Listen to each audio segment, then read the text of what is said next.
আসসালামু আলাইকুম।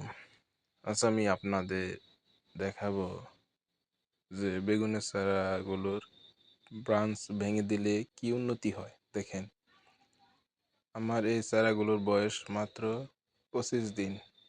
এখনই এই চারাগুলোর শ্বাস এসেছে। তো আপনারা যদি বেগুন চারা ব্রাঞ্চ ভেঙে দেন তাহলে অতি দ্রুত গাছে ফল আসবে। তো ব্রাঞ্চ ভেঙে দিলে এর গুণাগুণ হলো চারার গোড়ায় আলো বাতাস পাবে এবং দ্রুত বৃদ্ধি পাবে এবং গুণাগুণ বাড়বে। আপনারা যদি বেগুন চাষ করতে চান তাহলে মালচিং পেপারের মাধ্যমে করবেন। মালচিং পেপার ছাড়া কখনোই বেগুন চাষ বা যে কোনো সবজি চাষ করবেন না। দেখেন, আমার চারাগুলো কিন্তু অলরেডি শ্বাস এসেছে। ইনশাল্লাহ আমি 1 মাসের ভিতরেই ফল উত্তোলন করতে পারবো।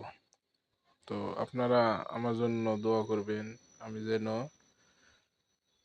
আরও প্রজেক্ট ভালো করতে পারি ইনশাল্লাহ। তো আমার চ্যানেলটি যদি ভালো লাগে তাহলে অবশ্যই সাবস্ক্রাইব করে পাশে থাকবেন, লাইক কমেন্ট শেয়ার করবেন। নেক্সট প্রতিবেদন যদি পেতে চান তাহলে অবশ্যই চ্যানেলটি সাবস্ক্রাইব করবেন। আপনারা যে জাতটি দেখতে পাচ্ছেন তা হলো এয়ার মালিক সিডের ললিতা হাইব্রিড বেগুন। আল্লাহ হাফেজ।